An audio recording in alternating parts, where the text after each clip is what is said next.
start the show there. So cool. Nice. So we can just hang out for a few minutes. Yeah, get warmed up. How's your summer going? What have you been up to? So far, so good. Yeah, I shot that short. I just finished editing it last night. Nice. Like everything is done now. I sent it to my friend because he wanted to see if he can make a poster for me. Oh, cool. So yeah, he hasn't downloaded it just yet. I just sent it like this morning. But yeah, finished that. I just came back from Victoria as for a family trip. It's actually the first time my whole family actually went on vacation together, other than like over the border or something. Okay. You know, so that was really cool. We it was my brother's birthday. His birthday was on the 8th, and then my birthday was on the 3rd. So we're like just a few days apart. Awesome. Happy belated birthday. Yeah, thanks. I'm from Victoria, so I always get excited when nice. people talk about it, and just, always brings up good memories and nostalgia for me. So Yeah. Whereabouts were you when you were there? So for the Airbnb, we were in Souk. Oh, nice. Then we drove Yeah, out yeah. to Victoria, so it's like an hour-ish, Yeah. more or less. And then, yeah, hung out like in downtown Victoria pretty much. Just, did the sightseeings and ate at Old Spaghetti Factory, things like that. Yeah. Yeah, but it was really cool. Last time I was ever in Victoria was a high school field trip. Oh, that's been a minute then. Oh, big minute. Yeah, for sure. It's changed so freaking much. Like all of the development and the new buildings, and just people wanting to move there, and the price of housing, and it's crazy. Like I go there maybe like 3 times a year. Yeah. You still have family there? Yeah, everyone lives there. Oh, okay. Everybody lives there. My sister's there. Parents are there. Nice. And I'm even shocked like a couple times a year. But I was talking to my sister recently, and she lives downtown proper, like right in the thick of it. Yeah. And she's like, I get lost sometimes when I'm walking around. She's like, what the fuck is this? Like, when did they build this? Like, Yeah. it's just, and she's there every day. Can't keep up, honestly. It's so quick and evolving so dramatically. Kind of like here. But Yeah. they don't, they fail to increase other parts of, the infrastructure, like the roads and stuff. So you've just got all these high rises and people bringing their cars in and stuff, but roads from the 1930s, Yeah. when back in, there's still cobblestone in certain parts of Victoria, for God's sake. So it's a funny situation, but I still love it there. I can go for like 2-3 days tops, and then I get super anxious, and I'm like, I gotta go back to Vancouver. Yeah, to me, it's definitely like a vacation or maybe retirement area. I don't know. I'd like to one day. I'd like to either live in Souk or like outside of Langford, which is another. Is that in between? Langford's in between Souk and, I think we Victoria. drove through that too. That's also been developed a lot, but they have an area called Bear Mountain, which is sort of like, there's a big golf course there, which is gorgeous, and it's cool. like in the forest, and then they built homes and a golf course like in the middle of this forest on a hill. It's Wow. like out in the middle of fucking nowhere, but just beautiful and so West Coasty. And Yeah. my dream is to have a studio with a helicopter landing pad there. Nice. And I can just fuck off. People can send me mixes, and I can go hide in the forest. So That's awesome. Bear Mountain or Souk. Those are my dream destinations goal. on the island. Yeah. Yeah, that's awesome. One day. So, so cool. So you were in Vic, and you finished a short film recently. Are you allowed to talk about that? Or? Yeah, for sure. Like we shot that on film, because the next thing I'm trying to put together is my first feature, and we want to shoot that on film too. So I was advised by like a few like director friends and just movie friends are like, oh well, you should like do a test shoot first, just because you've never worked on film before. So like you don't want to just go into it because we're trying to do it in January. So they're telling me you don't want to come to it come January and it's all brand new and you don't know what you're doing type thing, right? So at least try and get some experience. So I was like, okay, that's actually smart. I should actually really do that. So I told the cast and crew, like, okay, I'm I'm gonna put this together. I'm gonna figure out how we're gonna get film and like do a test shoot. But if we get enough usable footage, I'm gonna make a short out of it. So at least we get something out of it instead of just practice. Great. Yeah. You know, like make something creative. So yeah, how I developed it was like, okay, we're gonna make a short that it could exist in the universe of the movie. So it's a segment, but it's not gonna be actually in the movie. But it's a part that's like in the universe, in the story of the movie. Okay. Yeah, it's just not gonna be in the actual movie. I see. So like in the actual movie, there's this like big family dinner scene, and the short is the preparation of that dinner. Nice. Yeah, Okay. and also too because I haven't casted the main actors just yet. I have just some of like the supporting cast. So I had my mom, who's gonna play the mom, and my niece, who's gonna play the daughter. So I just used them two in the short. Great. Yeah. Don't even have to act. Yeah. Just Pretty much. be yourself. Yeah. So they had a great time. It was my mom's first time ever being in front of a camera, and it was pretty cool in front of a film camera. Yeah. Yeah. So like, and she got real comfortable real fast, and like it was nice. My niece I've worked with a few times already in the past. Like she's worked on a few of my shorts before, and she's been acting like high school theater and shit like that for a long time. So she's very comfortable just like playing make believe. So it was much more easier for her. Yeah. But yeah, we did that in one day, knocked it out. That was like in May, and now a few months after, got it ready. Amazing. So hopefully by the end of this week I can release it. Okay. Yeah, just however long it takes my friend to do the poster, because that's literally the only thing I'm waiting for now. The whole thing's ready. Exciting. Yeah, That's great. And so I'm so glad you're here because I have so many questions about all of this today, and this is all so new to me. So, I guess how do you go about once a film is done like this? Like, how do you go about getting people to watch it? Like, what are the platforms? Because obviously for music, people know like how to put music out nowadays. But like for people making short films and things like this, obviously YouTube is one of them, right? But like, where do you get more eyes on it? How do you get people to notice it these days? Yeah, I mean, for me personally, it's all still a learning curve for me. So like, primarily it's YouTube, or just do a post on Instagram or Facebook, something like that. That's pretty much it as far as I know, as far as like getting a broad audience to like watch it that can view it at something that everybody knows. But yeah, like that's all I've been primarily doing. I should be learning more about that, but like I'm just at this point just still focused on just honing in my vision. I see. And just like the craft of like how to even put a picture together, right, type thing. Yeah, I imagine it's such a big deal being the director, like having the vision and all the coordinating and like organizing. Oh yeah, it seems massive. Right? Yeah. I mean, I love directing for sure, but like I have to put my producer hat on too, just because I have to put the whole thing together.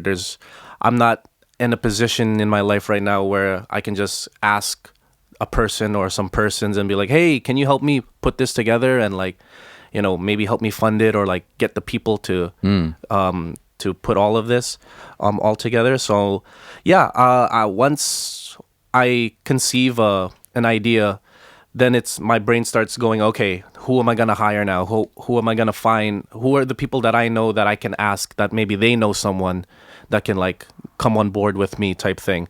So I actually really enjoy it, even though it's very tedious. It's a lot of the waiting game. You ask someone and you're fucking waiting for a response, and anxiety builds, type thing. But I don't mind it, just because like I know it's part of the bigger picture type thing. Sure. I know the end goal of it. So like producing and like doing the paperwork, or like just signing off on people, that I don't mind that right now, just because like I have no choice. Yeah, right. You've got to if you want to make it. Yeah, happen. exactly. I've always been curious, like watching the credits at the end of a film, what all these various roles are. Like maybe you can shed some light on some of these for me. But like you mentioned the producer a moment ago. I think everyone has a pretty good idea of like what the director is doing. But when it comes to producer, like is that just in the role of financial, or is that creative vision as well? Like, can you expand on that a little bit? Yeah, for the producer in movies, as far as I know, like it's still very like almost like vague, like because a producer in movies can do so many things. Or it might be responsible for so many things. One could be financing, but it's usually not primarily that. Yeah. Like the financing is usually the financier or people that are just investing into it type thing.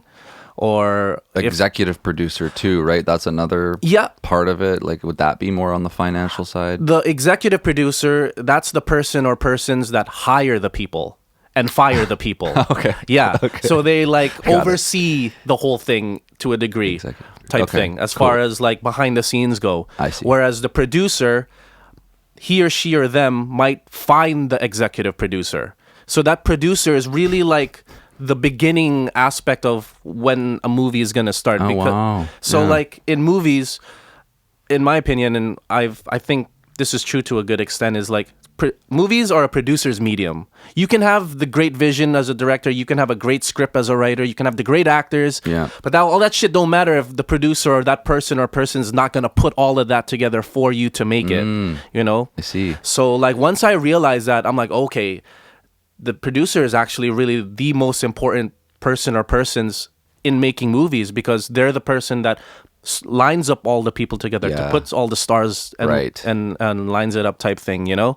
So once I realized that, I'm like, okay, I have to do this. That has to be part of my job now too. Not just, I want to be the director and make the vision, But no, there has to be someone that gives you the okay to do that. I see. So I was like, okay, I might as well be that person to give myself the okay type thing. And also like a lot of my heroes are their own producers too. So like once I realized that, I'm like, oh, okay, I already admire this person's work. I might as well follow their steps as much as I can. Sure. You know? Someone like George Lucas, for example, would be like a producer and a director, Oh, right? definitely. George Lucas, Steven Spielberg, Stanley Kubrick, you know, people like that, where you could see or you could tell that like it's purely their vision type thing. You know, there's no interference or like no like people like over their shoulders telling them what to do type thing. You could tell like they have full creative control. And so far in the early aspects of my career, that's how I've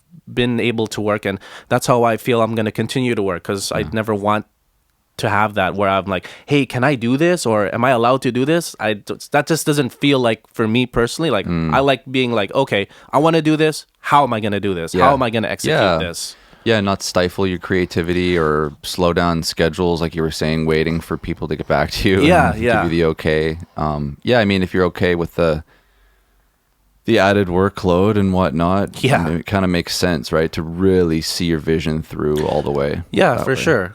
Because it's going to come to a point where if there are, like that saying of like too many chefs in the kitchen, like, you know, they're going to put their input type thing, and eventually your vision might not be what it originally was. It might be something totally different, which is not necessarily a bad thing. You know, it could improve with all those people, or it might not, but I think that's where instinct or your gut comes into play as well. Like, what are you trying to tell the audience? What story are you trying to share with everybody type thing? Totally.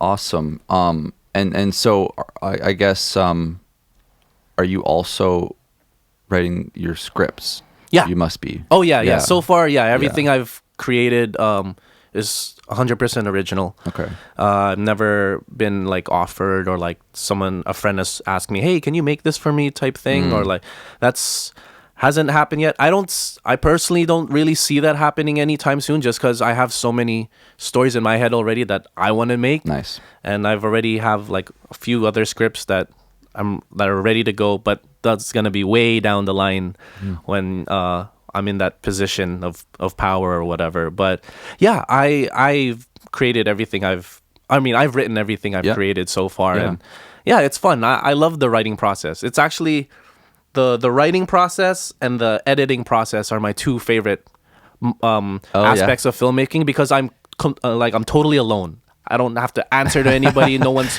Yeah. talking to me type thing. I'm just in my room. Doing your thing. Yeah, just doing my thing. Yeah. And that's what I really love. Like, I mean, of course, I don't mind. And I really love collaborating and like working with other people. But when it comes to the writing part and the editing part, I feel like, especially for me, just because like at this point, I've never had to like work to a deadline type thing, or Sure. like I never had to like submit something at a certain specific time. So I've been afforded the luxury to myself so far of like just taking my time and like letting it organically come through type thing. Awesome. So what is it like making a script? Because I see, I remember when I was working closely with Jose Yeah. back in the day, and he'd have people through and they'd be doing like writing sessions, and they'd have their board out and sort of be doing like a storyboard. Yeah. And can you tell me a little bit more about how that works? Like, is that a method that you use? Are you writing, or where do your ideas come from, and how are you actually like putting them on paper, so to speak? Yeah. So off the bat, I just have a pretty vivid imagination. So like and what I try to start with at the very beginning is the theme of the story. Like there could be a plot, there could be a beginning, middle, and end, but I always try to figure, what am I trying to say to the audience? Like what Theme. do I? Yeah. Okay. So once I figure that out, then I try to create a fictional story around that, and then from that that's where the research starts to come in. That's when I start rewatching movies, or maybe even just reading my favorite type of scripts of movies that I love already type thing, and then starts to build from there. And I know, as all creatives know, like inspiration is, you can't just find it. It just comes to you type thing. Yeah. You can't like, oh, today I'm gonna be inspired. No, that shit don't work like that. Yeah. It can come at the most random times, right? Absolutely. So that's where I learned from one of my heroes, Sofia Coppola's, you have to give yourself time to daydream. You have to give yourself time to not do anything, like just turn off your brain and just live your life. And that's really when inspiration hits you, like I said, like at the most random times. Yeah, when you're not ready for it, or When not you're not ready for it. expecting Exactly. Yeah. And I'm always really grateful when that really happens type thing. But I never like look for it. But then once I get the idea, once I get an inspiration, then I'll start taking notes down. Like I'm not the type of writer that like I'm just gonna go on my laptop and open up Final Draft and start typing away. My brain doesn't work that way. Yeah, I see. For me, it's, I'm gonna put the notes down, like, oh, this would be an interesting scene. Oh, okay, I'm gonna do this. Maybe I'm gonna put this kind of scene together. Oh, I'm gonna maybe like put these things. It's really like brainstorming to a degree. And then once I get to brainstorm, then I'm gonna organize the notes. Like, okay, this is the first act of notes. Like, okay, the first part of the movie, all these things are gonna happen. Then the second part of the movie, all these things are gonna happen. Okay. And then this is how the movie's gonna end. And then once I have the notes, like that's pretty much like my cheat sheet of like how am I gonna approach writing the script. Once I have the notes, then I start to write. Then I open up Final Draft and like I start on the first scene, and I just like, I try not to think too much when I'm writing, especially the first draft, because the first draft is always gonna be the most shitty. But for me, and how I see it, is like when you're writing that initial thing, it's like just throwing up the ideas, just putting it all out there on the paper. It doesn't really matter if it makes sense or if it's cohesive or anything. Yeah. You just want to put it on. Getting content out. Yeah, right? exactly. Out of your brain. Yeah. And then once you do that, at least for me, once I do that, then I start trimming the fat. Then I start saying, okay, this works, this doesn't work. Oh, maybe I should move this here. Maybe I should shift this scene a little later or a little earlier type thing. So yeah, it's kind of a scramble like that. And then yeah, that what I was saying earlier, of just like giving yourself permission to like not do anything. Like I'll write for X amount of time, then I'll just put it away and not look at it, and just live life. And then if I can make time for myself, then I'll go back to it. But it's hard for me to like schedule it like as if it was a 9 to 5, like, oh, okay, on Tuesday from 2 to 6 I'm gonna write, and then Friday I'll do the same. My brain doesn't work like that. Like I have to like almost have a feeling to write, and then that's what's gonna ignite it. So it's really sporadic and like almost like all over the place. Like how I write, I would never teach that to anybody. I would never say, "Hey, you should try it this way," because like I have no fucking clue how it would work for you, type thing, right? I think for writers, everyone has their own weird like process. Yeah, type they thing. must. Yeah, whatever works for their brain, for their style. Yeah. So are you doing this exclusively with words on a application, like on a screen on your laptop, or is there some sort of, like I was saying before, like a storyboard, like for you to actually visualize how the movie's gonna flow? Yep. Like, is that in your head, or are you drawing pictures, like little, you know what I mean? Yes, like, yes. So for me, I write the script first. Like I can visualize it in my head, but I'll write the script first, and then once I have like a good enough script that I think is appropriate to go to the next step, that's when I start drawing storyboards. Oh, cool. Okay. So yeah, I'm one of the filmmakers that do draw storyboards. There are some that don't at all. Some just make shot lists. I do both. Now that as I'm like just continuously learning. So yeah, I'll draw the storyboards because I like to draw exactly what frame I think will be interesting at the moment. But once I finish those storyboards, once I find my like cameraman or like camera team, I always tell them like, hey, look, I'll always have an idea to bring to the table. But if anyone has a better idea, we're always going to go with that. Because I don't put my ego in it. It's not like, oh, it's my way or the highway type thing. I'll always just have something to bring to the table. But if anybody it doesn't matter who it is on the crew or on the cast that has a better idea, of course we're going to go for that. Because ultimately we're trying to make the best movie possible. That's good. Yeah. Yeah. And I learned that too from like a lot of my heroes. And you could see from their work, it makes sense like to get feedback from other people because you may not have the best idea all the time, or not even an idea. Are there any examples in A Silent Voice that you can think of where that happened, like where somebody might have brought up an idea that ended up getting included in the final film? Oh, my co-writer and the star of it, Elixir, he had many ideas here and there. Like we had a working script whilst we were shooting, but there were many times we would just like change it on the spot just because really? like, oh, this would be better, or like, oh, let's try this. Yeah. And I'm always very open to that. I always love to hear what other people have to say because like I want to see how your brain works. I want to see if it is a better idea, and I'm always willing to try it, even if it might not land or even if it might not make it to the final picture. I always want to at least try it just because like you never know. Yeah.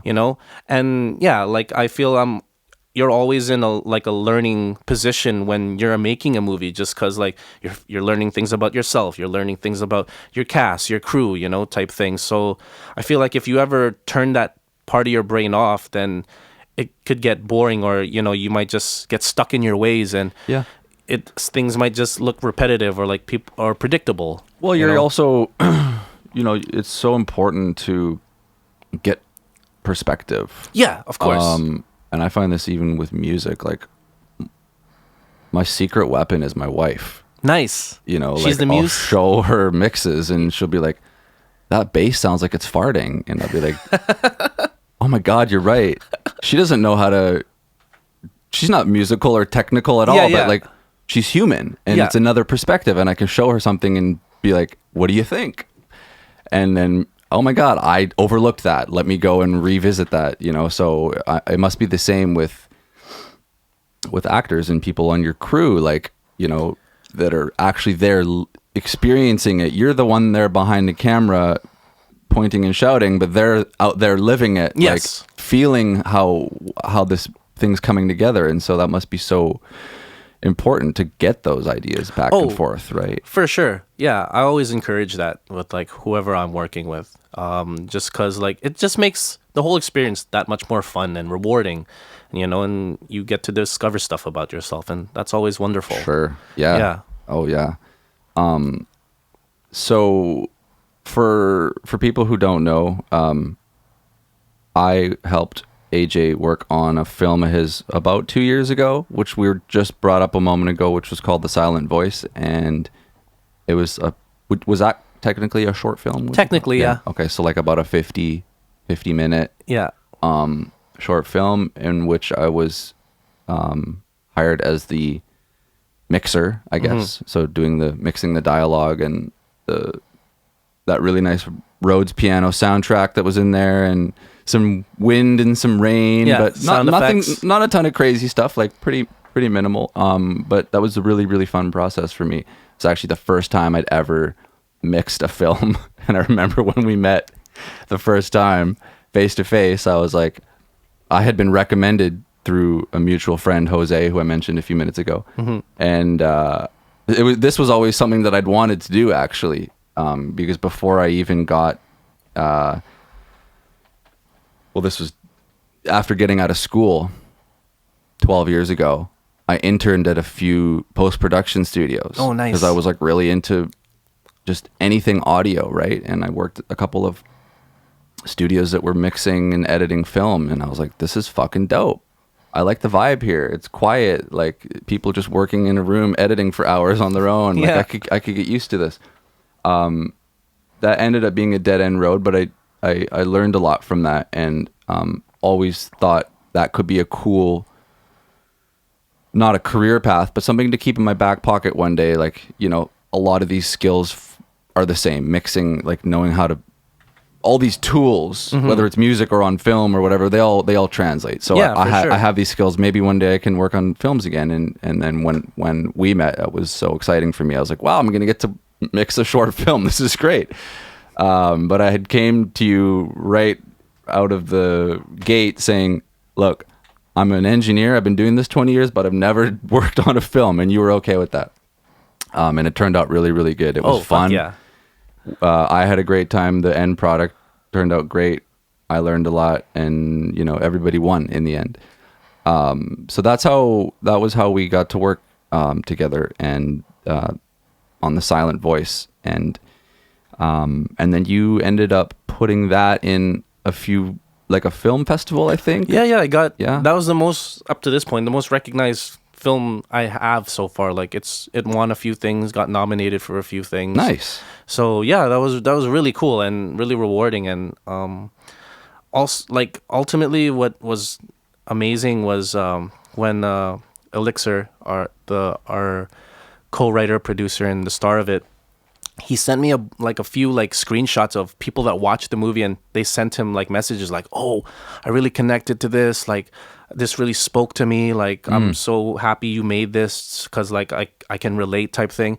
Once I knew like what we made can do something like that, that's when I knew inside for me, like, okay, I'm in the right path for my life. Like this is what I was meant to do. Yeah. To connect to people, to like be that mirror for them, to have a reflection, to see yourself, type thing, you know. And I think that's why movies are so powerful. Like if you make it right, or if you make it like, you know, something with that sort of intention, that it can have that lasting impact on a person, you know, not just necessarily just to entertain them, which of course is great, but if it can spark a conversation after the fact, or it still lingers in your head once the credits roll, or makes you want to watch it again to see something else, that's when you know it's something special. That's when you know it can possibly stand the test of time. And that's what I'm trying to do, you know, every time we're trying to make something is to entertain them and like to get them to watch it. But if it does something else, if it makes you talk about it after, that's when you know it's something. That's really when it's special. When you create promoters, when somebody, you know, digests your art, whether it's a film or a song or a painting or whatever it is, and it has enough of an impression on them that they go and tell another person about how it made them feel. Exactly. Like that is when you've really created magic. Something that's really transcending, you know. And that's what I try and achieve, you know, every time I'm working on a song. There's a moment when I'm working on a mix or any like mixing, or when hairs stand on my arms. That's when and you know. I'm like, oh shit, don't touch anything. Don't go for a walk. You're there. So, it's all coming together. And that's like the craziest moment when I get that goosebump feeling when I'm working on a mix. I'm like, okay, this is making me feel like goosebumps right now. Shit. Okay, so someone else is gonna feel this. Like, for sure. But it's creating. It's something beyond. I don't know, like something intangible, right? Yeah, for sure. Like I always, I've learned this in the past, and I think it's so true that music is the ultimate feeling in life, and movies is the ultimate experience. So if when you combine those two, that's something incredibly powerful. Yeah. Oh, you yeah. know?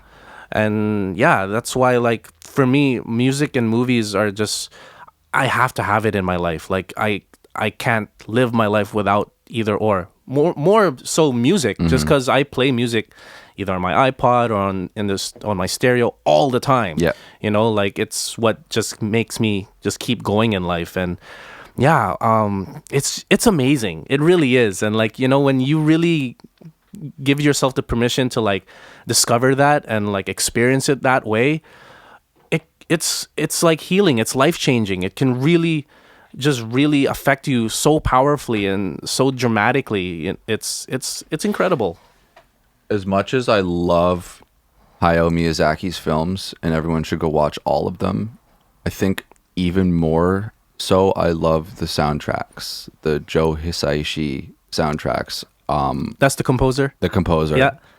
They're like, there's a couple of them where, like, I get emotional every time I hear, like, every time I play it, I'm like, fuck, this is hitting me. It dude. hits you. Yeah. That's when you know. And then when you combine the animation and the feeling of those pictures with that, like, that's when you get, like, legends, right? Yeah. A couple of other examples for me are like, in like Final Fantasy.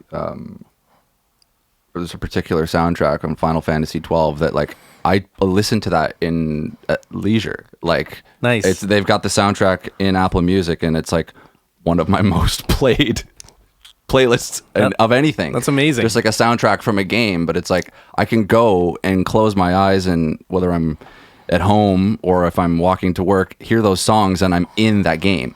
Like, the music is actually transporting me into a world. Yeah. Where, I don't know if pictures do that the same way. For me, anyhow. But there's really something about sound that is, just otherworldly. Like, a friend of mine who went to film school told me this quote from one of his instructors, and they were saying at his film school that film is 51% sound.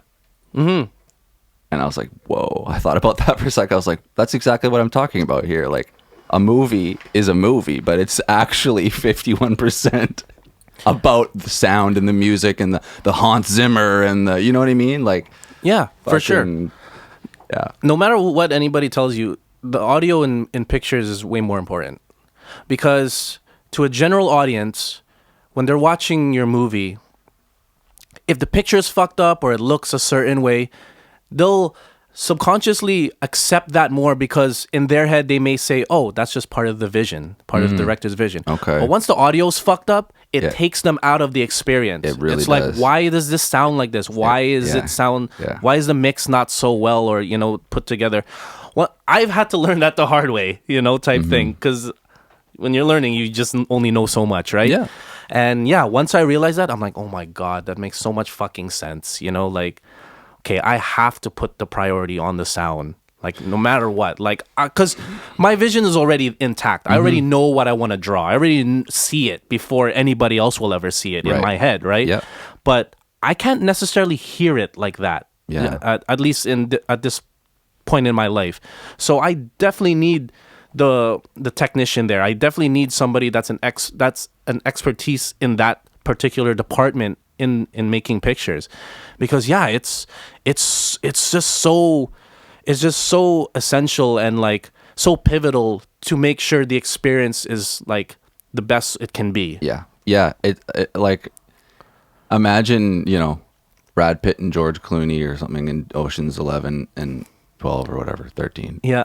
and All like those. You can't, and like their voices are clipping and distorted and popping. You just be like, what the fuck is wrong with this? Exactly. But if there was a scene where it was all like foggy and wavy, and you'd be like, oh, like they're in a dream or something, and you would go with it more, right? Exactly. But if you couldn't understand what they were saying, you'd be like, bro, what the fuck is this? Yeah. Like, Exactly. and that's so true. Like the sound, man. The mixing is huge, but I tell this to artists young artists that I work with and that I meet, like the recording is actually the most important thing. Because if you get things that are well recorded, you don't have to fuss with them much later on. Yeah. A well recorded, someone's got their lav mic underneath their shirt and they've got the boom properly positioned, and you're capturing that scene. Everything's crystal clear, everything's good. The mixer in post just kind of like balancing levels to a certain degree. But if there's fucking a dog and there's wind and you can hear the mic scratching under his shirt and he's wearing like a Nike windbreaker and it's ruffling. Yeah. I mean, it's gonna be a long day in the office. It's gonna be a long day in the office, and you're probably gonna need to ultimately just go and like re-record certain scenes, or which that people do a lot, which was really eye-opening for me going back to when I was interning at that film studio. I was really blown away at how much people would go and like re-record scenes. Yeah, ADR. Yeah, ADR was a big thing that I'd never even, like, that was the first time I ever even knew that was a thing. And I was like, wow, I wonder how many other films that I've watched that had this that I never noticed. And now I'm like always like keeping my eye out for it. Like, okay, how well are the lips synced up? Is there any ADR going on here? Apparently there was like a film with Jodie Foster where they redid the whole film in ADR. That happens. The entire film, the actors went back in the booth and re-lip synced their fucking whole performance. That's crazy. It is crazy. But I guess it must happen from time to time for whatever reason, Yeah, a lot of time it's the location. Like there's just probably sound you just have no control over. Yeah. Airplanes, traffic, people, any of that, Yeah. Yeah. When the last thing I shot, because we shot it, it was my first time shooting on film. I had no idea how fucking loud the film camera is. So when you hit record, you hear that the purring of the film going through the camera. And my mic fucking ate that up. I'm like, oh shit. Dude. I had no idea. Yeah. But that's good. Good thing I figured it out then, and not come game time when we're shooting the big thing, So, yeah, now I know, like, okay, I have to get lavs. I have to get a proper boom. I got to get that actual sound specialist on set, and make sure he or she or they know what, like, are doing what they have to do. Oh my God. Yeah. I mean, just as important as the camera or even more, right? Like we've just been saying, like get somebody on set that knows their shit and captures your performance. Otherwise, like you're kind of fucked. Oh yeah. 100%. You're making a silent film. You're making a Charlie Chaplin at that point. Yeah, exactly. So I'm glad you brought up the film issue there. That's kind of funny. Cause I was wanting to ask you more about that because you said you recently just used film camera for the first time. So besides the actual film reel purring and making a hilarious sound the entire time, what were some of the other challenges or new things you had to learn about filming on film? Yeah. So one, the time to like set up and actually shoot was a lot longer than I anticipated, but I was to a degree prepared for it because my DOP was already telling me, our cameraman, he's like, hey, look, that's cool. We have all these shots we want to do and we're going to definitely like get it done. I'm just going to let you know now, it's going to take a lot longer than how you usually work things. Because when you're on digital, literally technically all you have to do is just point and shoot. Especially if you're at the very low level budget, like how I've been doing it for a good minute, is just because we don't really have like lighting equipment like that, I see. Whereas this time, it was really like the most full-fledged like production I've ever experienced. So I had the crew, the lighting gear, all that. So just watching them setting up from shot to shot, repositioning the lights, and measuring the lights and everything and like figuring out where's the shadows gonna hit type thing, or like where's the most appropriate position where the actor should be standing. All that like ate up a good amount of time. And like, because we shot it at my uncle's place. I asked my uncle, hey, can I have your house from like 10 a.m. to 7 p.m.? So we ended up going almost until 10 p.m. So a little over 2 hours longer than we originally planned. Good thing he was cool with it. Yeah. It was totally fine. But yeah, now I know that going forward, I'm like, okay, I have to make sure that I give the crew, the technicians, that much more time Really? to set up, just because you want to get that shot right? Because when you're on film, that's really the one take. You only have that one shot to get it right type thing. And also too, we didn't have the luxury in this particular moment to even have playback. So we were literally shooting blind. I had to have total faith in my cameraman that he was going to capture what I needed. So all I saw before the camera went rolling is just through the eyes, like the little eye thing, just like checking like the frame and like, oh, okay, that looks good. Yes, all right, let's shoot it. Of course it is. It's all one take. Yeah, why didn't I think of that? Yeah. Wow. And also, like, film itself is very expensive. We only had 2 rolls of film. Yeah. Each roll is 400 feet. 400 feet is roughly 11 minutes of shooting time. Well, that's it? Yeah, that's it. And each, like, roll of film is, like, $300. Yikes. So it's that's you literally pricey. hear the money going through when the camera hits roll or hits record. It's crazy. But it's also extremely exciting and like almost nerve-wracking because you're that much more focused. You know you can't fuck around that much more. You have to be right in the moment with everything, just to even get a chance to get something on camera type thing. It's crazy, but I loved it. I loved every moment of it. Yeah, that must really change like your whole, I don't know, like your attitude almost on set. 100%. Because you're way more on your game. Not that you wouldn't be on your game when you're making a film, but you're that much more. Like you said, like every fucking second of this reel matters here. Yeah.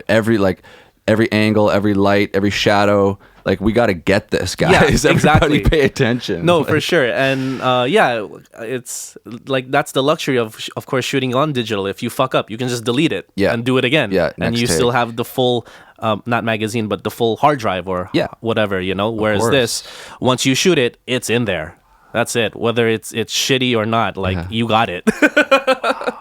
So, yeah, that's fascinating. So, once you're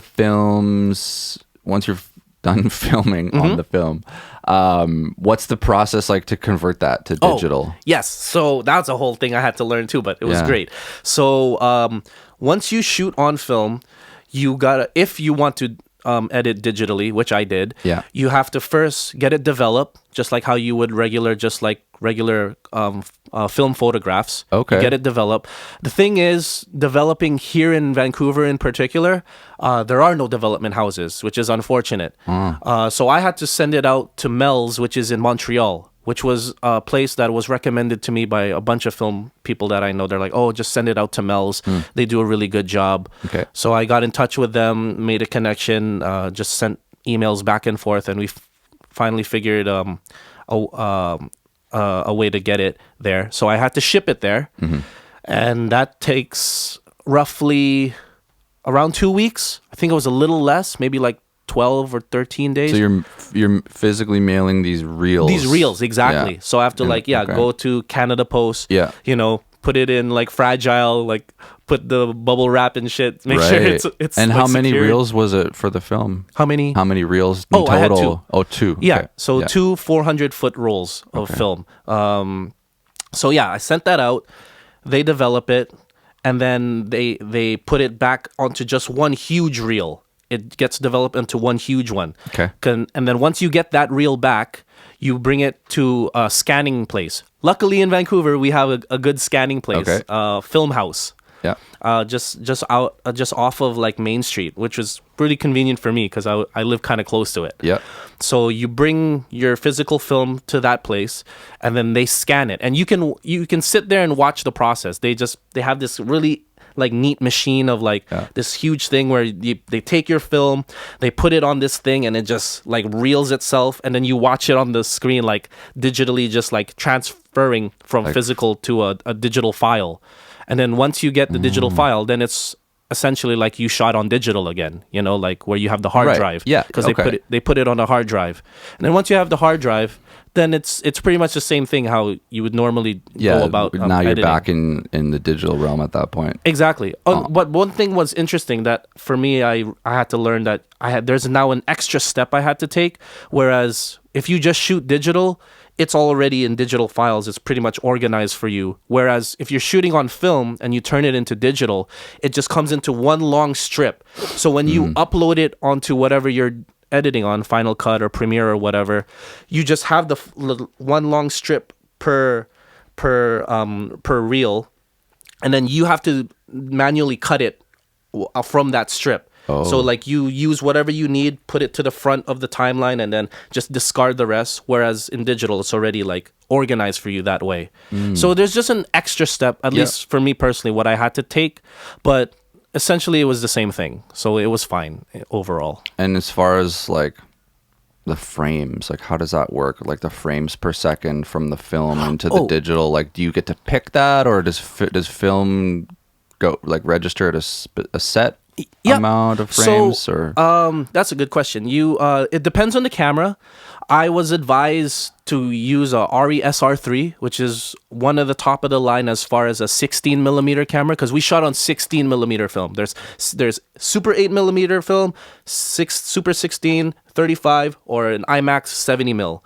Just it just gets wider and wider. Okay. I personally chose 16 because I wanted that aesthetic and that grain, because it has a little bit of the dirt you see to really make it register as it really looks like film, whereas 35 looks really pristine and like clean and almost digital, but type thing. And Super 8 is just like home videos that you would see from back in the day. So I wanted to go 16, so that's what we shot. And going back to what you're saying about the film rate, it depends on the camera. The camera we had the luxury to pick, like, do we want to shoot this on 24 or like speed it up or slow it down? I wanted to ultimately shoot it on 24 just because like that's just the regular film rate. And also I knew for me, like going into post-production to edit, I was going to manipulate the film rate there personally, like slow it down, speed it up, however I saw fit, what the scene needed type thing. Okay. So obviously way different digital to film, way bigger process, a lot more risk involved, all of these things, but there's got to be some payoff, right? There's got to be like a upside to film. That why you would choose this route. Yes, for sure. Okay, so for me personally, like, cause I'm a movie geek, so like I've always wanted to shoot on film, just forever, just cause there's something about film, the texture and the aesthetic. You can, to a degree, get that on digital if you have the right tools to like manipulate the image that way. But when you're shooting on film, not only is there that nostalgic quality to it, there's like that timeless feel. Because when you're watching film that's shot on film, that's the closest that you see an image that what your eyes look at, or how you see throughout your eyes. Whereas when you're watching a digital film, for me personally, most of the time it looks too clean, it looks too perfect, it looks too sharp or too high def, and there's nothing wrong with that. And of course it ultimately depends what kind of story you want to tell. If you want to have a story with really sharp imaging or imagery, but for me personally, I knew I wanted to make something with that grain and that texture. And also for me, when you watch a film on film, it's almost like, at least what I was trying to capture, you're trying to watch, like, it's almost like it's a faded memory, something that you remember from the past type thing. Okay. Yeah. So ultimately it's an aesthetic choice, whether you want to go film or digital. And of course, many people around me have said, no, don't shoot on film. Oh, it's too hard. I didn't give a fuck. Like, I'm like, look, this is my vision. This is how I want to do it. Totally.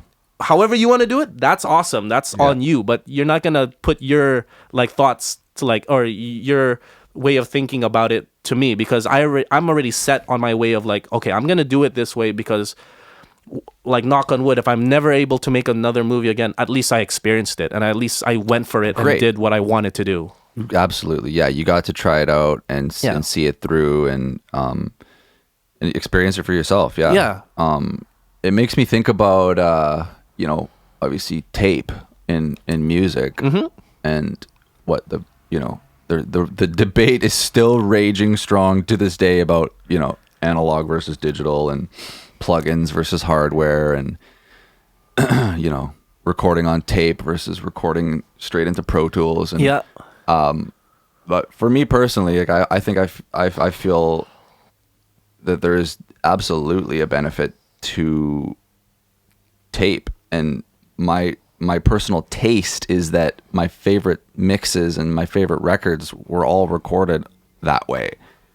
I am struggling more and more frequently nowadays with how the sound of current rap and pop to a certain degree, but where hip hop is at right now is really gross. And then I go and listen to the records that I grew up listening to as a teenager and stuff in the 90s, and I think that sounds better. Like, I just do. I'm just like, wow, that, Especially if it's on vinyl.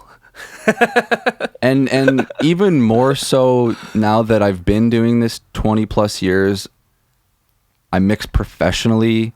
I have really honed my skills. My ears are more developed than they've ever been, and I'm hearing things, and I still feel that way. Like, more so than ever, I can make those critical decisions and choices comparing the two. And tape to me just has like a depth to it that is so lacking in the digital world. Digital sounds so flat and one-dimensional, whereas tape sounds like I hear a person's voice in the music, and it's like I'm being projected into the song, versus like I close my eyes and everything's just like flat and up in my face. That's there's other reasons for that. Things nowadays are way more compressed than they used to be. But I hear like a Gypsy Kings record, and then I hear a Justin Bieber mix, and the Gypsy Kings record just fucking warm and deep and like lush and just and full. Oh, I'm so full. Yeah. And it's like, God damn, that sounds like music to me. Yeah. And not to take anything away from Bieber, because I love his music and I love his engineer. He's one of the best, but they're different. They're just different. Yeah, for sure. So, I've never personally recorded on tape. As you can see here, I've spent thousands of dollars accumulating expensive analog gear, which I use all the time, and I love it. And it does a thing. It does a thing. Absolutely does a thing. And I'm on the camp of, there's still a place for hardware. There's still a place for analog. There's a lot of top engineers now coming out saying I'm mixing entirely in the box, and what that means is in the box means in the computer, right? Like they're all these big engineers have sold their consoles and sold all their gear, and they're just working in the box now and loving it, and that's a big deal for these guys, because that's their whole fucking career, that's their whole reputation at stake. Like their sound, right?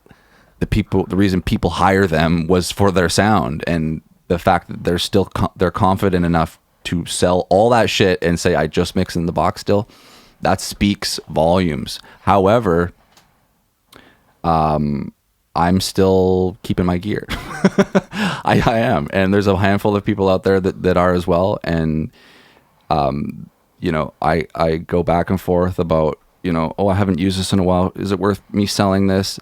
But no, I'm hanging on to it, and it does a thing. I love it. When it works like nothing else. And, that's how I feel about it. So it's cool to hear that that's still relevant in film as well, with how easy it is to record a film on your iPhone, probably. Yep. People like you are still going out of their way to buy expensive tape and do it the old-fashioned way, because it does a thing. Yeah. Because it's got an aesthetic flavor. No, for sure. And at the end of the day, it's just your own personal like preference, or like what your taste is, right? However you want to share your story or your record to the world type thing.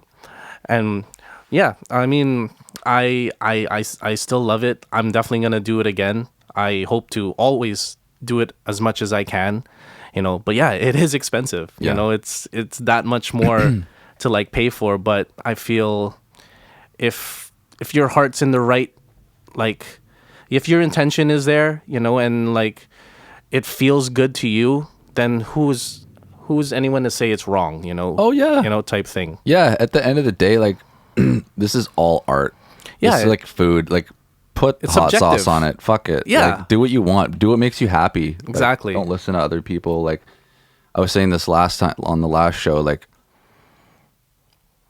choosing to make a life around music is a choice. Like, this is a chosen vocation for me, and I should enjoy every minute of it. Yeah. I shouldn't be like, I get caught up comparing my work to other people's or compare, this and that. But really, I should just be, doing this and being in the moment, working and having fun, Exactly. doing something creative that makes me feel good because I enjoy it. Yeah. That's really what it all comes down to. For sure. I'm curious to hear, what are some of your favorite films of all time? Oh, okay. You've mentioned a few directors that you really like. Yeah. Are there like can you count in your hand like some films that you're just like, that's my favorite movie, or one of them? Oh, yeah. I'm curious. I have actually, I compile a big list of things like this all the time, but just a few off the bat, like maybe like top 5, no particular order or anything. Like, first one I will say is Once Upon a Time in the West. It's by Sergio Leone. It's an Italian filmmaker. This is from 1968, I think, like late 60s. Now, it's a Western. It's a Western opera.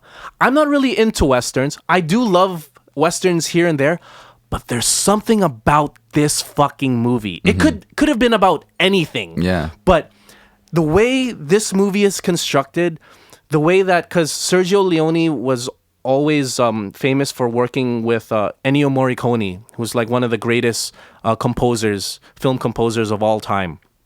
Did a bunch of movies, particularly a lot with Sergio Leone.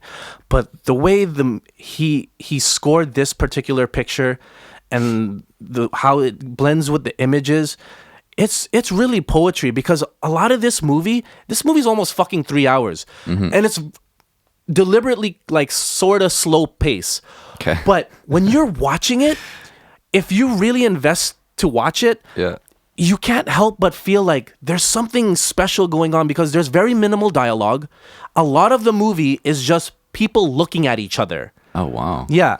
And just like there's this thing of like, there's always a ritual going on, because like in this Western, the traditional thing of like either doing a Mexican standoff or like just like you circle around each other before you duel each other type thing. There's always that build up to each of these scenes, and like the big score just like overwhelms it and comes through. It's fucking amazing. And I know this is one, if not my favorite movie of all time, because the first time I ever watched it was on my fucking laptop, and I already knew then, I'm like, wow. Yeah. This is it. Like, I'm going to find a Blu-ray copy. I'm going to get my own copy. Yeah. If it ever goes in theaters, I'm definitely going to watch it. But the fact that I was so... It had that much of an impression. And you're watching it on a fucking, like, 13-inch screen, and I'm like, wow, like, this is why I love what I do. Damn, dude. So, I highly recommend that to anybody who's either into Westerns or knows Sergio Leone, because he made, like, The Good, Bad, and the Ugly, the Dollars trilogy with Clint Eastwood. Okay, yeah, I mean, I recognize his name for sure, but I don't know couldn't say any of his films off the top of my head, so that's really interesting. Go on. Yeah. So, that's a great movie. I highly recommend that to anybody. Another one is called Chungking Express. It's by Wong Kar-wai. It's a Chinese film. This was from, I think, 94? 93 or 94, early 90s. And this is another one of those, like, just, it's a strange movie. It's essentially, the story is about that. It's about two cops that have nothing to do with each other, and they fall in love with two separate women. Okay. But what's amazing about this movie is the energy, the pacing, the movement of the camera, and like how just like fast paced it is. There's this raw energy and just like excitement to it that like when you're watching it, you can't help but feel happy just like watching it type thing. It just brings that out of you type thing. I don't know how else to explain it. I've heard it's one of Tarantino's like favorite movies of all time. Oh, and really? I think he stole the fonts, like the font of the titles of that movie, and put it into Pulp Fiction. Oh yeah, because that's such a like unmistakable look, isn't it? Yeah, exactly. So like, and Nice. there's just something about that movie that's just like, it just gives you this sort of like feeling that you just can't shake off, and it's like, it's such a feel good type thing. And another one like that that I really love, it's a more recent movie. It's called The Beach Bum. It's by Harmony Korine. He's the guy who made do you know Spring Breakers? Yeah, is that Matthew McConaughey that's in that? Yes. Yeah. He plays Moondog. I saw the trailer for that, like whatever. It's like a year or two old now. Yeah, it's like 2019, 2020-ish. Okay. So, so this movie, like, I'll put a disclaimer out there. It's not for, like, the people out there that, like, have a vanilla taste. It's very, like, there's a lot of debauchery in it. There's a lot of, like, degenerate behavior. But what I get out of it when I'm watching it is seeing Matthew McConaughey play that role as Moondog. Like, for me, he's like my cinematic spirit animal. Because the way he approaches life, even though you might not agree with the actions he does, there's just this, like, undeniable joy he has of just living life. And, like, when you watch that, you can't help but feel just, like, good about yourself. And the soundtrack, the fucking soundtrack on that movie, it's amazing. It has so much great records, like a lot of great records from like the 60s, 70s, and 80s, and like that combined with just like what you see on the film, it's just incredible. And just like, it's a stoner comedy, essentially, like a stoner comedy. But I watched that a lot. Like, I remember watching it first time in theaters, and I loved it when I initially watched it. And then, because I asked one of my friends, like, hey, what are your top like movies of all time? And he mentioned that. I was like, oh, really? Maybe I should watch that again. Yeah. And then I just like fell in love with it. And then it's just like, it's just something like, it's one of those, like, if you're feeling down, like you put that on, it's just amazing. That's just like I'm saying, that's if you're into like that kind of like sort of comedy where it's more a little on the edge, definitely for adults type thing, but yeah, that's one. And the one movie that I think just made me fall in love with movies and just made me like, okay, when I grow up, I want to do this is Jaws. Oh, wow. Yeah. Jaws, because as a kid, I was always into like sharks and like dinosaurs and like creature shit, Godzilla, whatever. Yep. And when I saw Jaws, when I don't know how old I was, 3 or 4 years old or whatever, I just fell in love with the shark just because of like, one, I thought it was real. So I was like, it was just movie magic, or like, it's like, oh wow, they have a shark in there, they blow it up and shit. It's crazy type thing. But it's only when I got older and I learned about the history of how Jaws was even created. Because if anyone out there knows, like, the shark itself in the movie, like 90% of the time did not work. So that's why when you're watching the movie, you barely see the shark. But that's what adds to the terror, to the horror of it, what you don't see, because usually for an audience, what they don't see, what they imagine is a lot more scarier than what they could ever see. Like in Alien, the original Alien, you barely see the one thing. of the greatest movies too. One of my fucking favorites too, for sure.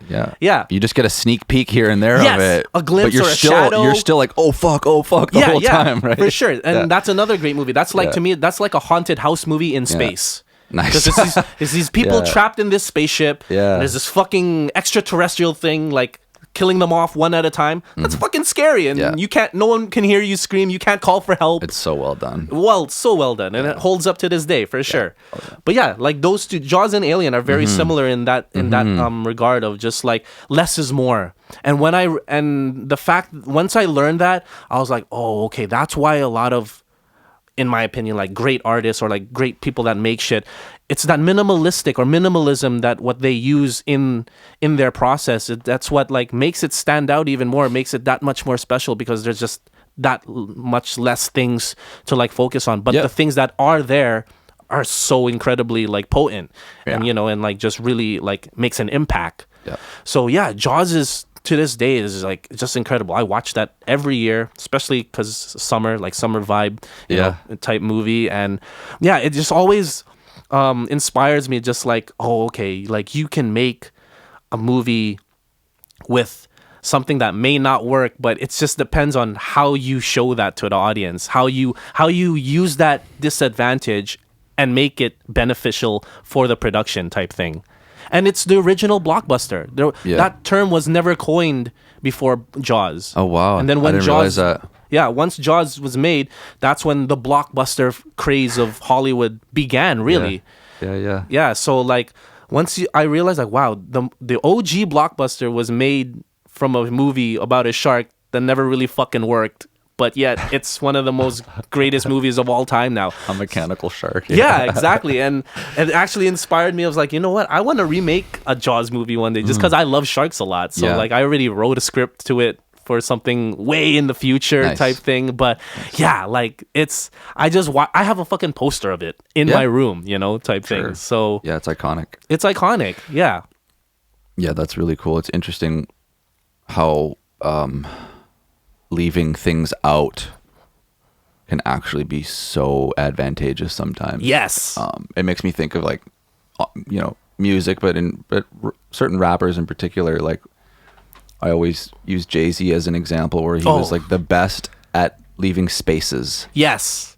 He's my favorite rapper. Like, nobody ever let you keep up with him better than Jay-Z. Like, the way that he left gaps in his words and in his bars, the gaps were actual music. Yeah, for sure. And like that empty space was a space for you to think, or just a space like a dance. Yeah. Like a rhythm. He's hands down my favorite, the best of all time. in Yeah, my opinion. me too. But And it's crazy because he started as a fast rapper. Yeah. In the early 90s, he took that style, but once he slowed it down and really Yeah. found his voice, there's no one to compare it to him. And like, yeah. Oh man. and it makes sense why he's still regarded as the GOAT to this day. Getting chills as we speak. Yeah. What's your favorite Yeah. Jay-Z album? Reasonable Doubt. Okay. Yeah. Fair. Reasonable Doubt. Of course. But I also really like Blueprint 3. Wow, cool. More than the other Blueprints. Wow. I think Blueprint 3 was Gnarly. Why Blueprint 3? It might have been like the time of my life when it came out, which was, I was like legal drinking age, single. Yeah. I was in high school Just- when that came out. Partying a lot, lots of girls, things like that. So it's a personal nostalgic thing. Probably nostalgic, but I still listen to Blueprint 3 now, and I'm like, these records are hot, man. Like, Thank You and, Empire State of Mind. Yeah. And there's some bangers on there that it had a feeling, and he collaborated with like really handpicked producers like he does typically, but I don't know. Blueprint 3 I had a feeling for me. It did a thing for me. So, but all time absolutely is Reasonable Doubt. I mean, I go listen to like Can't Knock the Hustle, Of course, yeah. and like nobody has learned how to rap that well to this day. Like the way that he's just so incredibly smooth on the mic, but articulate, and also like a fancy soccer player doing tricks all in one. But makes it look nonchalant, So like makes it- effortlessly. Like it's amazing what about Reasonable Doubt is like Jay-Z is so real of a rapper that when he was making Reasonable Doubt, he was still drug dealing. So everything he Yeah. rapped on the mic Yeah. was happening either before he rapped it or Was even about to right go after do it. or about to do it. It's crazy because that was Yeah. a self-funded project. Like Yep. he was Yeah. totally independent. Nobody wanted to sign him. So like he's the like definition of like an indie artist like making something from nothing, That's 100%. what a lot of people like don't give him his flowers for, especially like people that like want to think because he's rich type thing, like he's Illuminati or whatever. But if you don't understand like what it takes to Yeah. really make something from nothing, Yeah. you'll never really fully appreciate or like really comprehend how that shit even gets constructed. But Oh my God, yeah. No, he lives and breathes it. Like, he funded his dream with drug money. Yeah. And then was like, okay, I get to leave this life of crime behind me. Let me go make records now, and I can just tell stories through the music. But before we continue, like I forgot to add that of like, because you were asking me the process of like writing. So when I'm writing, mostly, I'm listening to like rap, particularly like braggadocious rap. So yeah, Jay-Z, Young Jeezy, Yep. Rick Ross, shit that like I feel like the shit type rap, you know? Yeah. Because like you need to get that confidence to a degree in your head to let yourself like, okay, I can do this. I Yeah. can actually tackle this or climb this mountain or whatever. So yeah, that's why for me like music is so huge, particularly like hip hop or like hustler rap like that. For sure. Just because like it just gives you that energy that like or confidence or boosts your self-esteem that you can really do anything in this world, you know. And when you let that like just like affect you, oh, you can feel unstoppable. Those you are know? anthems, Yes. man. Those are hustlers anthems. Yeah. Like, oh, feeling it. Yeah. Fill the glass to the top and go away. And he's just like on a boat. Like Yeah. the You seen the original video? music video Yeah. for that is hilarious. He's just in the harbor on a boat. Yeah. But you're just like, You can tell it's like low champagne. quality too, So just low because like budget. they just funded it. Yeah, But they had just no like- idea what they're doing. But you're just like so happy for him. You're like, look at you. Like you're the original fucking braggadocious rapper. Yeah. Like, he almost like invented a style in a way. Like sure you had like Rakim and Big Daddy Kane before that with the gold chains and stuff like that and the 4-finger rings. and Yeah. that existed, but Jay-Z took it to a different place, and I think that we're still all trying to emulate that to this day. for Like sure. that feeling that he's created as the hustler's anthem. Yeah, like that's the lifestyle. guy. Yeah, like I took your bitch, you know, like you know, like the all the stuff that we rap about. Not I'm saying we, but like that guys are rappers rap rapping about. rappers Yeah, yeah. rapping about now, like Champagne. You know, He lived that. all that stuff. Yeah. Yeah. Anyways, so that's really cool that we share that love for Jay-Z and Oh. that appreciation for like what he's really done. No, for sure. It took me a couple years. Like I knew him as a kid, but I didn't really listen to him like that. And it was only I think when I just entered high school, whatever that album was dropping, it was maybe Kingdom Come out of all the albums that was coming out. Like, and then I backtracked and checked his catalog, and I'm like, oh wow, this guy's amazing, and he's my favorite. Yeah. I just got 10 number one albums, maybe now 11. Yeah. But I think he's at like 13. 444 was his last one. And Yeah. I mean, he's had a couple collab albums since. Yep. One with Jay Electronica, one with Beyonce. yeah. Yeah, the Carter's album. Yeah. Yeah. Which was also really, really good. So, yeah, just an absolute legend. I mean, people that are getting into hip hop now, 14, 15 years old, please go back and listen to his catalog. Yeah. Do your homework because he's So much. one of the greats. You know, he's on the Mount Rushmore. Oh, 100%. Yeah. Yeah.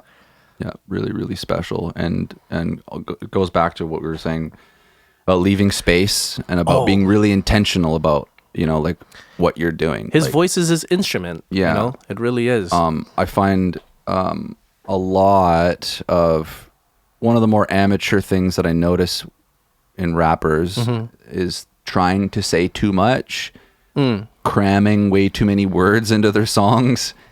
Like that double time flow type thing, or Not even that, just like too many, just like not letting it breathe. yes, You know, okay, like yeah. I was saying before, like how Jay would just like leave gaps. Yeah. And That's an art form in itself. Like 100%. yeah, And- like not many and- people understand that. And the verse, you know, songs that I've worked on or artists I've recorded, and this, you know, the verse and the hook are completely the same. Like there's no break in tempo. Like the hook should be broken up and even more simple, and someone who doesn't even speak English should be able to sing along to it. Exactly. But Yeah. their hooks are just an extension of their verse. That they're just like continuing. You can't tell where's you're the just like hook stop, type thing. stop, god Yeah. damn it, pump the brakes. Yeah, man. yeah. No, I can't feel keep you. up, and it's exhausting, right? But knowing when to stop, respecting your audience is so huge, and it's got to be the same in film too. Like I've got all these ideas, but I need to make something that's paced well, that people can kind of keep up with, and I can't make the story too crazy all over the place. Something that they can digest. Something that that's the perfect word, digestible. Yeah. So, yeah, you got to has to be considered. Absolutely has to be considered, because otherwise you're just making it for yourself, and that's fine. But you want people to talk about it. You want for people sure. to be able to digest it and then become promoters and tell other people, "Oh, this was so great." You know, you go check it out. Not like, you know, I'm tired. This is exhausting. What are your like? Do you have a top 3 or top 5 rap albums, or does it change? Or do you that's have a really solid? no like, one's ever asked me that. I'm so glad you asked. because I have mine too. yeah, I have mine too. Mine's changed over the years. I mean,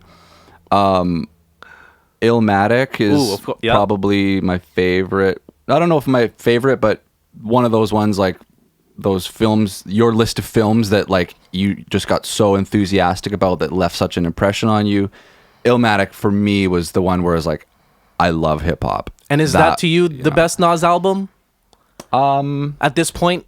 Yeah, I think even It Was Written might even be better in some ways that's than my favorite for Nas. than It Was Written. Illmatic. Yeah. And people are gonna hate me for saying that. Oh yeah, it's but- kind of like blasphemous to like hip hop purists, you know, like to say that. But no, it's your own personal taste, right? Yeah. Yeah, I love It Was Written. It Was Written. My God. The storytelling was what pulled me in and was like, wow. And the flow he uses, and the flows. and his rhyme schemes. Yes. Like Take It in Blood, like that verse on Take It in Blood is Good Lord. Yeah. Jesus.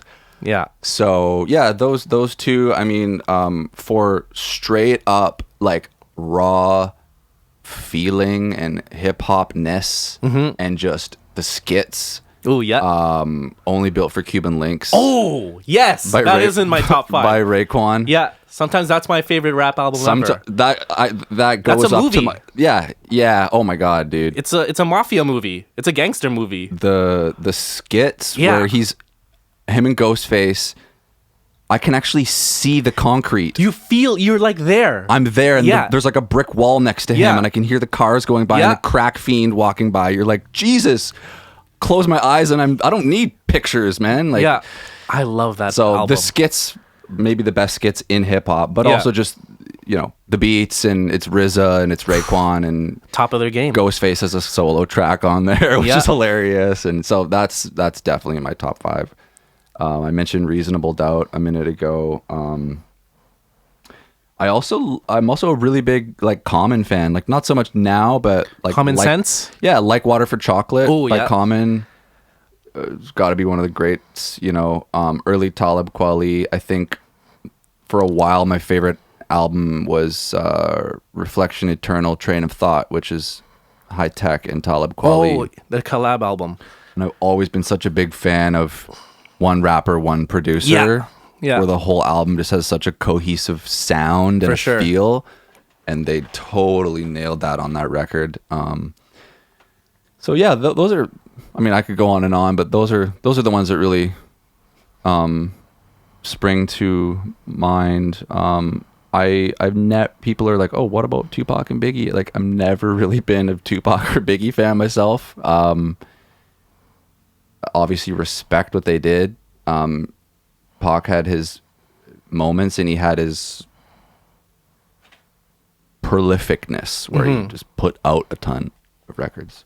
So much. But yeah, it was just like not a flavor that I was into. I was always more into like the storytelling and the lyrical shit more than that like Pac was like the West Coast. The same reason I don't like NWA. I don't like Ice Cube. I don't like the West Coast thing too much. It was more interesting, more of a New York guy. And Carter 3. Well, there I'll throw Carter 3 in there as well. Over Carter 2? Over Carter 2. Yes. Wow. Yes. Okay, I love Carter 3 too. Yeah. But like Carter 2 is also amazing, but there's some Is that one with Fireman and Fireman, Hustler Music, Receipt. Yeah. Yeah. Oh yeah, I'm a huge Lil Wayne fan too. Yeah. So yeah, hip hop is there's so much out there. I have a big old CD collection at home. Me too. That my wife's like trying to get me to get rid of for the longest time, and I just keep like hiding it and shuffling it to a different area in the house. And in your car, do you have a CD player? Do you still have it like in the like those booklet type things, like keep a bunch, or do you just bring CDs? I'll keep them? alternate with like a handful of CDs. Yeah. and then just keep them in the little glove compartment. Oh, yeah, between yeah. the driver and the passenger seat. And Nice.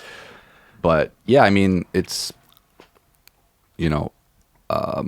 it's I don't know if it's better than Apple Music, but it's the most closest thing you can get to the uncompressed raw sound. Yeah, that's not a vinyl. Besides playing it on a vinyl, and no one's got a vinyl player in their car. Yeah, so yeah, exactly.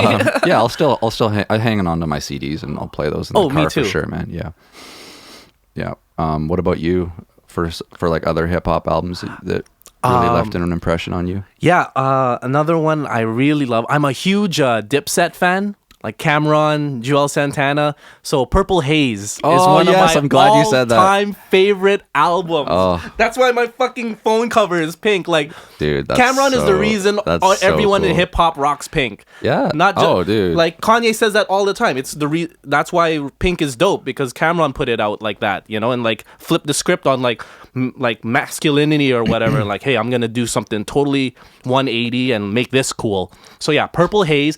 The skits in that too are fucking hilarious. Really good skits. Like yeah. anything like in that era of like the Rockefeller, like Just Blaze, like early 2000s sound of like, and the heat makers of just like, you know, and I think that's where Kanye started to a degree too, you know, like sampling and like making soul sample Chipmunky and whatever. Up-pitched. Yeah, up-pitched, up exactly. samples. Yeah. So yeah, Purple Haze.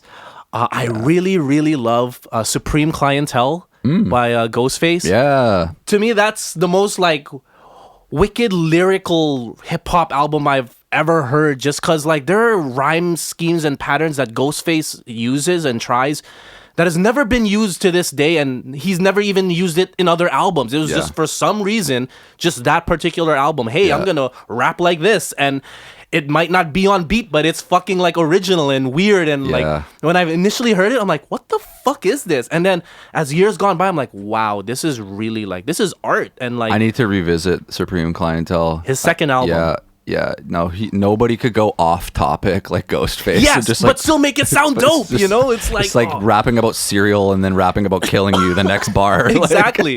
Exactly. So But it was dope, and you're like, I'm with it, dude. I'm following your every word, you know. Yeah. He had this conviction in his voice where you're just like, this gravity to him where you're just like, you must listen to me. Like, it was so commanding presence. Like, yeah, Ghostface. So good. Yeah. More than Iron Man though, like yeah, and I love Iron Man. I think Iron Man is incredible, but like Supreme Clientele. So something about he's one of the few artists that did not hit that sophomore slump. You know, where you know there's that thing where artists will make their second album and more times than not it's just more shittier or it's more commercial or whatever the case. But yeah, whatever the stars were aligned or whatever water he was drinking when he was making that one, it just clicked and just stands the test of time. Oh yeah. So yeah, that one I really, really love. The first album that just made me appreciate what an album was a Dr. Dre's 2001. Not even the Chronic. I didn't even know what the Chronic was yet, his first one. But when I've heard, because it was my brother that like really introduced me to like hip hop music when I was a little kid, and he would play that album consistently. So like, you know, all the big hits, Still Dre, Forget About Dre, Next Episode, shit like that. But just the construction of it, because that had a bunch of skits too, and just the sequencing of it. That's what I appreciated too, is just like when an album has like is properly sequenced. I get fucking like, just to quickly go off topic, like I get so nerdy and like so nitpicky, like why is this song on this album? This should be a fucking bonus track, or like why is this on the sequence? Why is this fit. after? Yeah, it doesn't fit. Whoever's your fucking A&R is not doing their job, because like I always make like my own version of the album that I feel is like, just because it's like, I'm not trying to like disrespect the artist or like saying like, oh, this song doesn't work, but in my head I'm like, you know what, if you just trimmed it down or like maybe remove these songs or put it to the side or like just made it this sequence, you have a better cohesive audio experience. And to me, Dr. Dre's 2001 is one of those like far and few like perfect albums of just like from top to bottom, like it just works and it's just pleasant to the ear, you know. You don't feel like you want to hit the next button type thing. I mean, absolutely hearing everything you're saying, definitely on my list. So much to say about that album, even to this day. Like it's still, it's a standard still. You know, you talking about you being a film geek. I'm the same with music, and I spent hours just like listening to stuff from the 90s, and then what does stuff sound like in the 2022? How are they saturating vocals now versus what did vocals sound like 15 years ago? I just nitpick and break down things for hours, dude, and I get obsessed with it. And the Chronic 2001 sounds great today. Like if it could have been released today. If one of those songs came out today and was on the rap playlist with Lil Baby and Moneybagg Yo and Drake, that song would sound dope from any song from that record. It's incredible how well it's lasted. It also just, that album really transcended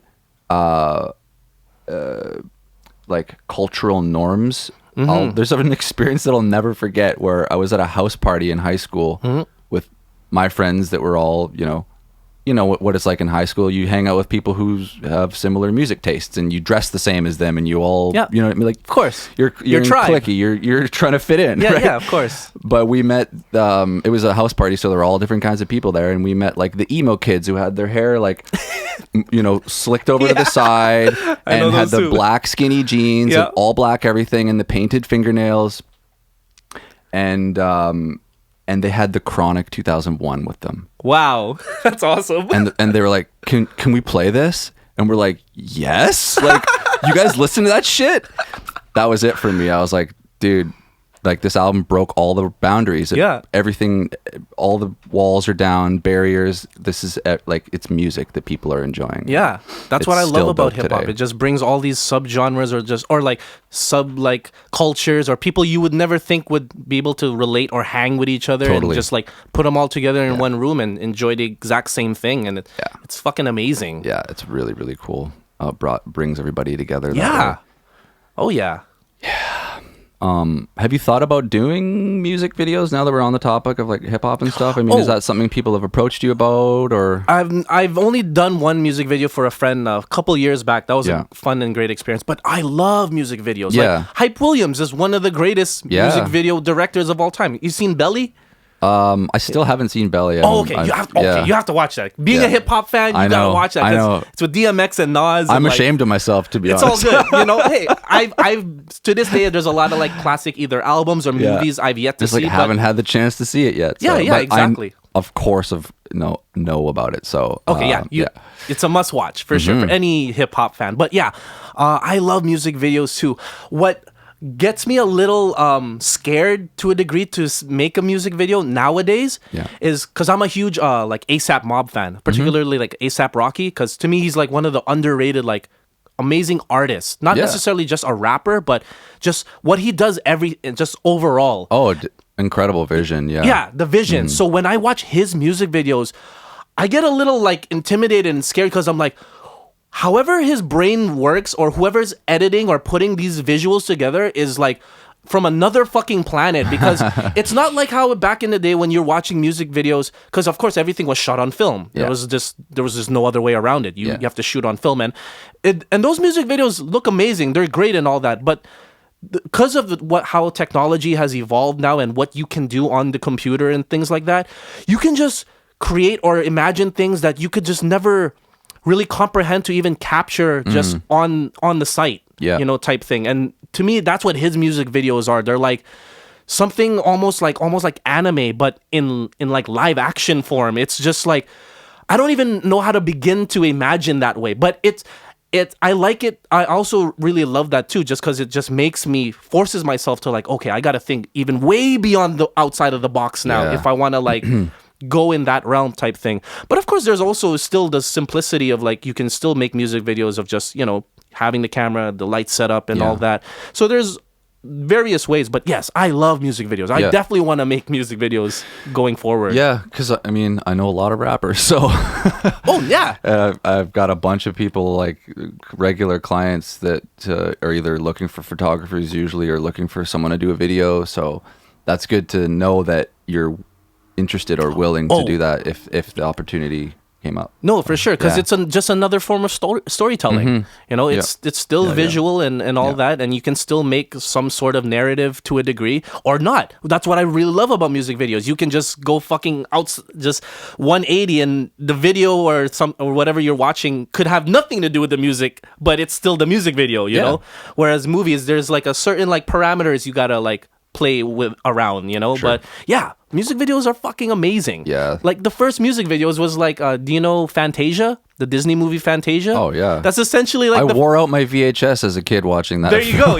That's essentially like the first ever type of music videos, like, because it's those classical music playing with those Disney like animated I never things. thought about it that way. I never thought of it like that too, but I was like doing research, and like a couple people have mentioned that. I'm like, that actually makes Damn. sense. Like Yeah. now that you're thinking about this, because this is way before MTV Yeah. or Music Box or whatever was out in the time of when the music videos actually came out. But yeah, when I saw that and realized that, I'm like, that's fucking awesome.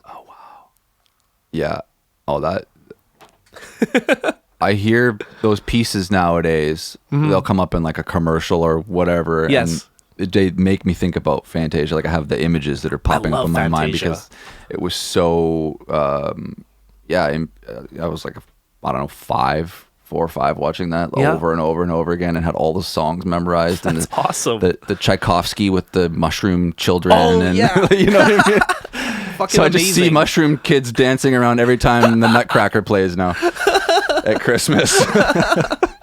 That's awesome. But yeah, amazing, right? Like images and sound put together. Oh, So Yeah, powerful. so powerful.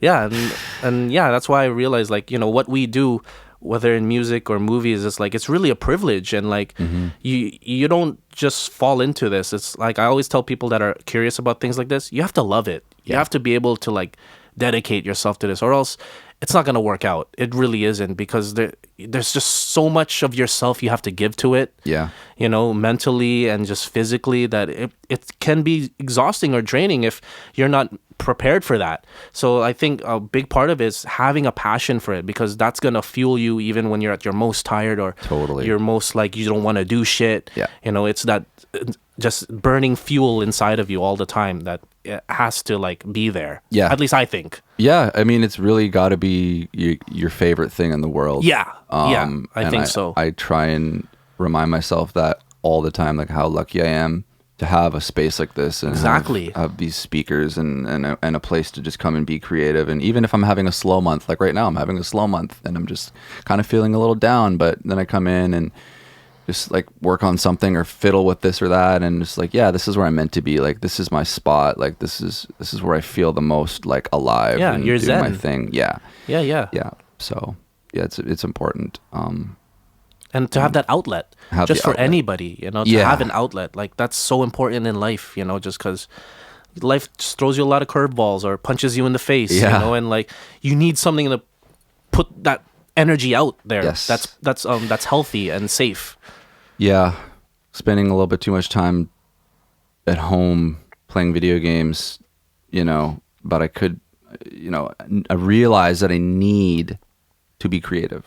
Like I actually somehow fueling that is fueling my sanity or Yes. my willpower or my happiness or my joy. Like I'm actually, it's like a circle. Yeah. You know, I'm putting into it and it's giving it back to me. It's giving those feelings back to me. So Exactly. It's like that thing, I think Martin Scorsese says it. It's like he doesn't have to make, or he doesn't want to make movies. He has to make movies. Wow. When I hear that, it's like that's so true for artists. It's like it's not necessarily you want to make music. You have to make music because it's just part of your soul. It's just part of like you need that. Yeah. You know? And when I realized how important that was, I'm like, wow, I'm really grateful I get to do what I love to do, just because like, yeah, you just in general, you just need an outlet for whatever is going on in your life, you know? Totally. Yeah, it's so important. Oh my gosh, yeah, and I really hope that if everyone gets an opportunity to find their thing. Yeah, whatever it is. When you do, Yeah. it's amazing.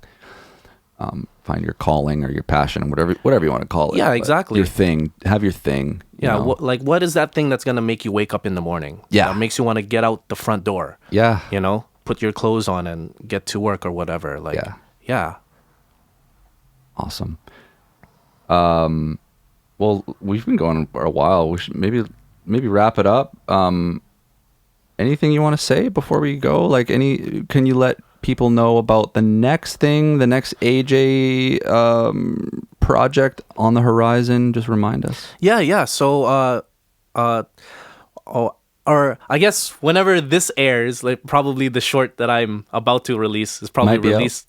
Yeah, this by will be then. out This will be out mid-September, end of September. Oh, so- okay, yeah. So I'm making my short. It's called Hollybank Drive. That's gonna release in the next couple of days from right now. But my next thing that I'm prepping is my very first feature. Right. Everyone is planning at this point we're gonna tackle it January of 2023. We're aiming to do a 15-day shoot, so like just like a Monday to Friday for 3 weeks essentially. So yeah, just trying to put the funding together, and in the next month or so get the casting done. Cool. And like finalizing like the crew and like everyone's schedule type thing. Yeah, it's really daunting. I'm scared as fuck of everything that's coming forward, but I know it's something I have to do, and I know it's just the next hurdle in life. But yeah, my first feature, it's going to be called Good Morning. Awesome, dude. Yeah, so hopefully if all the stars line up and everything clicks at the right time, that we can like have that done by like end of January as far as shooting it, and then 2023, and then have the rest of that year just editing it, and hopefully by the fall of 2023 like submit it to the festivals, or who knows where life is going to take me at that point, or who I'm going to meet type thing. So like, but of course my ultimate goal is to have it distributed and theatrically released, like, you know, on a Cineplex or like even the Rio Theater and shit like that. Yeah. You know, and not just, I mean, because if we're in the digital age, yeah, sure, streaming as well, but I don't want it just streaming, because I'm making movies for the big screen. I'm making it for that communal experience of we're all in the dark room sharing this thing and watching it, you know? And that'll be digital. Like, you're not going to do that one on film, the feature. Oh, I'm shooting on film. Oh, yeah. That's why we did this short on film, just so at least I know now I have a real visual idea of what my movie is going to look like. Because what we've made with this short, for the most part, you said that earlier, that was like the trial. Segment. It's a segment. Yeah, it's the before the dinner. Yes. Okay, I forgot those were part of the same thing. All good. But yeah. Okay. Wow. Yeah. Well, pressure's on, bro. Oh, for sure. But like, I'm doing all the like due diligence of like the planning and whatnot, and like trying to prepare for the worst case scenario type thing. Yeah. But yeah, I'm super excited, really fucking scared, but I think that's anything you do in life that's worth something. You know, there's always gonna be that sense of unknown or fear, but you got to use that as fuel. You know, you got to use that as motivation to keep you going, or else it'll stifle you. 110%. Yeah, I always remind myself, like, when you don't want to do something, it's usually like a chance for an opportunity or like a learning experience, or like that's been true in so many countless things throughout my life. Yeah, where I just like, I could stay home, but I'm gonna go do this thing, and then I meet someone or something happens and something blossoms out of that. And not always, like sometimes you gotta trust your gut and your intuition and be like, this isn't the right thing to do, but you know, I think you know what I mean by that. Like overcoming fear is what I'm trying to say, and obstacles is pushing through those, and you're gonna learn and become better from those. Oh, for sure. Yeah. Like for me growing up as a kid, I was so scared of so many things. Because also I grew up like really sheltered. So once I realized like, no, fear is not a actual scary thing. It's something to use for a benefit. You know, it is fuel. It is something to make you grow if you let it, if you choose to use it that way. So yeah, I always tell people that like, yeah, it's nothing to like hold you back. You got to figure out and like think another way around it and like use it the other way. Yeah. Flip it upside down. Yeah. So if people want to see some of your work, it's on YouTube. Under your first and last name. Yeah, just YouTube AJ Vergara. Yeah, Vergara. And you could see all my work I've made up to this point there. This short that I'm just about to release, it's going to be there as well. It's going to be on there too? Yeah. Very nice. Yeah. Cool, brother. Well, this was so much fun for me. This is awesome. Hopefully you enjoyed this as well. I learned a ton today, and so thank you for taking the time. Thank you for answering all my questions. This has been awesome. And yeah, hopefully everyone enjoyed this as well too. We talked about music, and then we went into hip hop, and we went full circle. So this has been great. AJ Vergara, Max the Shaw on Demo to Limo. Thank you guys for listening. We'll see you soon. Peace.